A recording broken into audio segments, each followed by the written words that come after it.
And boom goes the dynamite. And welcome back to the only live Monday through Friday lacrosse talk show. This is Daily Dive here on Wednesday, November 22nd, 2023. I am your host, Manuel Carvelis, as always, and the time is currently 1:04 p.m. here in Georgia, home of the Swarm on the East Coast.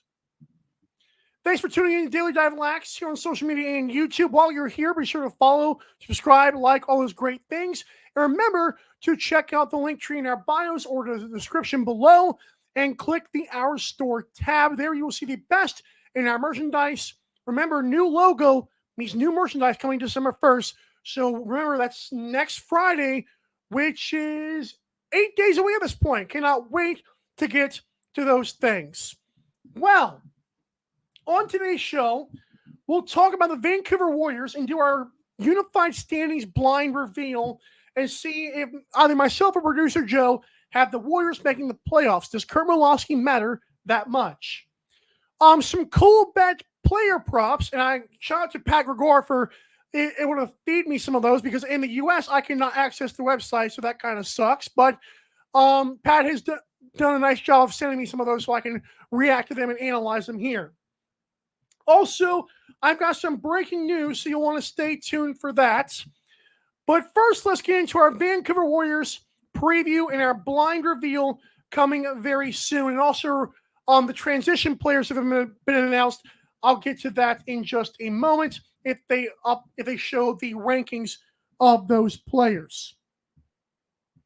Okay. So the Vancouver Warriors this offseason, of course, the big thing they did was hire Kurt Milosky as GM and head coach. Now, Vancouver, of course, was pretty awful last season, finishing bottom of the barrel. We're talking 4-14, which was the worst record in the National Lacrosse League. They were outscored by 59 points. Their home and away record were both at 2-7, and they had the third least goals scored at 188. But how did they improve the team besides just Kurt Milosky? Well, let's get into it here on Daily Dive. They re-signed Reed Bowering to a 2-year contract, Keegan Ball to 1 year, Aaron Bold, who apparently is one of the top 5 goalies in the NLL, which is complete garbage, Alan Charlambides for a year, Chase Scanlan for a year as well. They signed on Ryan Dilks, they signed on Matt Beers, and they signed Kyle Brunch, Connor O'Toole. Like I said, on July 19th, they hired head coach and GM Kurt Milosky to replace Troy Cordingley and Rob Williams from Las Vegas. To replace Troy Cordingley, and they hired Rob Williams from Las Vegas to their new assistant coach. And I thought Vegas did a pretty good job last season, by the way, so that's pretty good. They lost Logan Schuss to Calgary, which now they have lost Mitch Jones and, of course, Logan Schuss at this point. So that's kind of a big deal. But where do myself and producer Joe have them finishing? Is this team good enough to make the playoffs? The answer is no on both sides of the account here. I believe Vancouver is the 13th best team in the NLL. Joe has them at number 12. And Joe, to be fair, was considering, producer Joe that is, was considering moving them higher, but he said he's going to stick by what his guns were. But I'll be honest, folks, getting rid of Logan Schuss after you got rid of Mitch Jones, who balled out in Philadelphia, and your best player right now is Keegan Ball, and it's like there's no one even close to him. I think people are overvaluing Kurt Milosky at this point.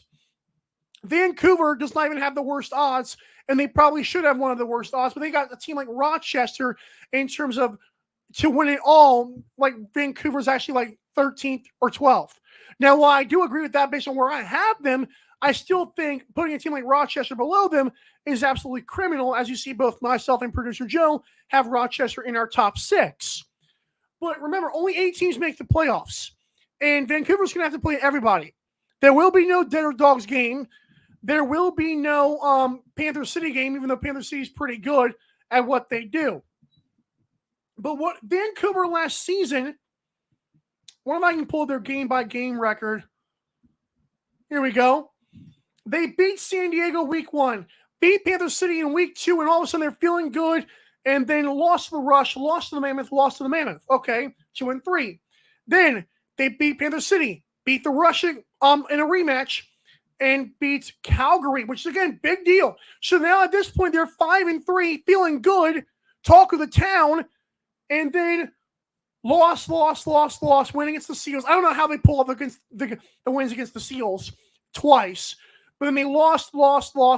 So basically, they were 1-9 in their final 10 games, and that simply is not good enough. But does Kurt Malawski move the needle that much to just overcome those? Well, if you get rid of Logan Schuss, I don't know if that's the case. Because to me, it's like this Vancouver team is like, what's their identity? Feed Keegan Ball until the end of time? What's going on here? It's frustrating. Again, I know Kurt Malawski won a championship with Calgary with a young goaltender at the time. Christian Delbianco was much younger. I know Kurt Malawski is revered. I know Callum Crawford even talked about him when I had him on the show last season. But in my opinion, Vancouver has no offensive identity. I don't know if they're a good defensive team. I definitely do not trust Aaron Bold, because Aaron Bold, in terms of like the older goalies in the NLL, here's Matt Vince playing level. Aaron Bold is like way down here. It's not even close. The fact that he was considered a top 5 goalie is absolutely shameful to every other goalie in the National Lacrosse League. So, it's a little bit frustrating. But I will say this. Having a coach that knows what he's doing does help a tad bit, I'd say. But again, I don't think it helps enough. I think Keegan Ball might be one of the leading goal scorers in the NLL. I think that could be a big thing.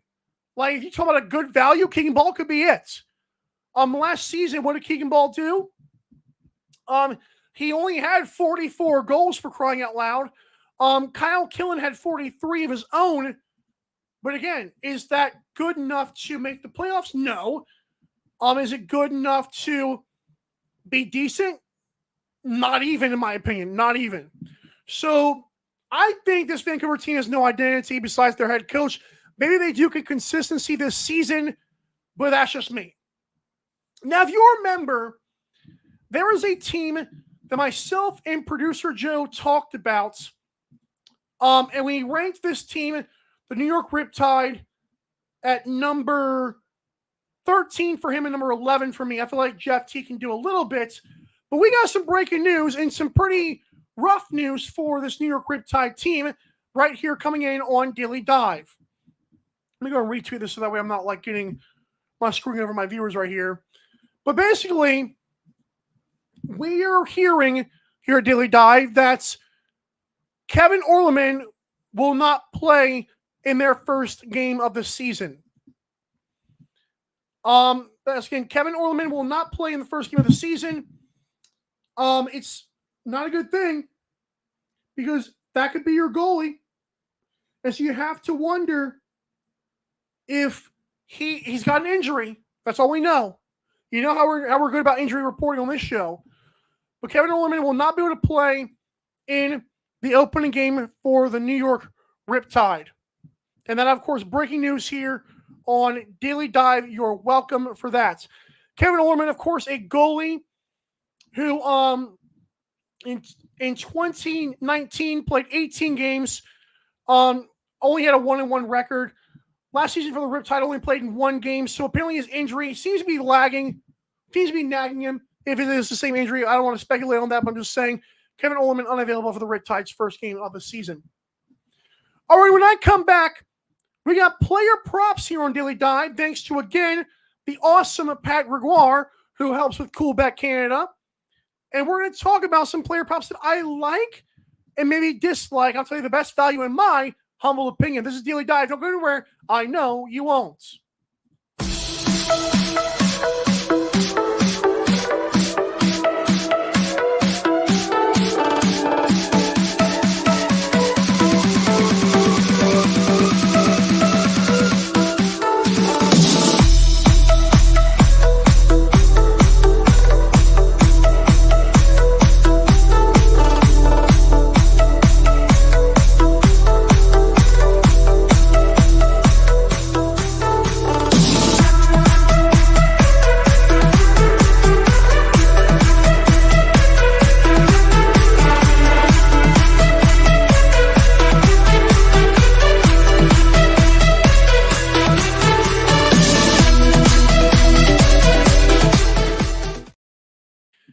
right, Daily Dive here, live, the only Monday through Friday live lacrosse talk show. I'm your host, Michael Carvelis. As always, sorry for the late start today. Had some technical difficulties. While you're here on Daily Dive Lax, why don't you check out the store by going to the link tree in our bio. And when you're there, I want you guys to click the Our Store tab, of course, because it is the best way to support our show. And for that, of course, we thank you immensely. Remember, the breaking news on this show here is that Kevin Orleman is out due to injury in his in the Riptide's first game of the season. So you'll want to check that out. I know you guys will. And now I want to get to this. It's some player props. See if I can do this first. Here we go. Shout out again to Pat Gregoire for giving me this list here. It's the player props and specifically goal scorers. Okay, let's zoom in for you boys. This is according to Coolback Canada. Players who scored the most regular season goals. Jeff Teed at plus 265. Listen, they don't have a lot of goal scorers on that team, so that might be actually your best bet because you still get like almost 3 times the money, but you get it. Tom Schreiber, next in line. I actually love that one, Tom Schreiber, at plus 450. You've got Lyle Thompson, 7-1. Mitch Jones right behind him. Mitch Jones, last season for the Vancouver Warriors, for the Philadelphia Wings, Mitch Jones was incredible. Absolutely balled out. And I think he could have another big year as well, like this season as well. Josh Byrne in just 15 games at 8-1 is a big deal in my opinion. In just 15 games, he had like 43 goals last season. That's bonkers. So you get him at 8-1. That's pretty good. 10-1 Connor Fields. Listen, people don't like Connor Fields. They like Connor Fields, but I feel like they don't respect his game yet. He just won the championship with the Archers, even though he didn't play in the championship game. Doesn't seem to be injured this season. Robert Church at 12-1. Of course, playing for the Rush, like the only one left right now for them. Andrew Q, Joe Rosatarians. I think that's bad value for him. I think he should be worse than that considering Mitch Jones is on the team. Curtis Dixon. I think Dane Dobie should be ahead of Curtis Dixon, actually. Now, you look at the San Diego Seals last year. Curtis Dixon, where is he at? I'm tripping. I'm looking at. There we go. I'm an idiot. I was keep on looking at these stats, and I'm like, what am I doing wrong? Now I know what I did wrong. I put the wrong year. Anyways, 45 goals for Dane Dobie, 44 for Curtis Dixon. I think Dane Dobie is still going to have a good year. I think he's going to keep on shooting. You know, Eli McLaughlin. That granted, here's the one about Eli McLaughlin that I think is interesting. McLaughlin actually, without Ryan Lee this year in Colorado, but Connor Kelly just dropped a sock trick in the last weekend's preseason game against The Rock. So Connor Kelly could be a big deal. I think Keegan Ball at 20-1 is pretty decent odds, if I do say so myself. And I want to preface my comments once again by saying this as always. I am not a betting expert. I definitely I don't pride myself in being an expert on this stuff, but I know lacrosse a little bit. And Keegan Ball had 34 goals last year. Now, granted, Kyle Killen had 29. The only problem with Keegan Ball at 20-1 is will Vancouver Warriors score enough? Again, me and my son producer Joe do not have the Warriors making the playoffs. So obviously 20-1 is taken with a grain of salt, but it's still great value. Dane Smith, 20-1. Do not bet on Dane Smith goals. He had only 36 last season, despite playing all 18 games, and of course in the playoffs too. And I felt like Josh Byrne was clearly being fed the rock to score a lot more than Dane Smith was. Not saying Dane cannot score. He's not Josh Byrne. So stay away from Dane. Zed Williams, Jesse King on there, Austin Stotts, Wes Berg, Corey Small, Randy Stotts, Chris Boucher, Caleb Crawford, Clark Peterson. So if I had to choose any of these guys, it would be Tom Schreiber at plus 450, which is probably a safe bet. If you want the best value, in my opinion, it's Josh Byrne at 8-1. Connor Fields at 10-1 to me is risky, and Keegan Ball at 20-1 is also risky, but those are my long shots. But again, I really like the odds of Josh Byrne at 8-1, so that'll probably be my pick again. Right there, 8-1 Josh Byrne. If you're in Canada, fantastic. If not, you're just like me and you're screwed. Tomorrow we'll get to more of those player props. Again, thank you so much to Pat Gregoire at P Greggy. That's P Greggy on Twitter. Thank you so much for those odds. He's awesome. He's been on the show before, like twice or three times. But yeah, thanks to him. We'll probably have him on in the near future, just to let you guys know. There's our player props. And so when I come back, let's check the NLL's Twitter page. Remember, we're doing this thing live. It's currently 1:20 p.m. Eastern time. And I want to make sure they haven't released the transition list yet. I know they were doing transition players. It should be Jake Withers, just to let you guys know. If it's not Jake Withers, we're going to riot. I'm going to look on the website right now and see if they've updated. If not, we will have that conversation for tomorrow. Again, I got to help you guys. Face-offs, let's see here. Have they updated? Oh, they have. The top 5. Okay, thank God. Jake Withers is number 1. Trevor Baptiste, number 2. T.D. Irwin, number 3. Joe Nardella, number 4. And Brendan Cleland, number 5. Jake Withers is insane. According to this website, of course, it's made by Adam Levy. Adam Levy is a great contributor to the NLL website. There is nobody in the game today better at winning faceoffs than Jake Withers. Correct! Last season, Withers won a whopping 78.6% of faceoff draws. Those are, as the kids would say, video game numbers. I mean, Adam is not old, I don't think. He won almost 10% more of his draws than the next closest player and comfortably won 15 to 20% more draws than every other elite faceoff man in the NLL. Withers had 5 games where he won 90% of his draws, including one perfect game against the Nighthawks where he went 15-15. But Withers doesn't just dominate at the dots.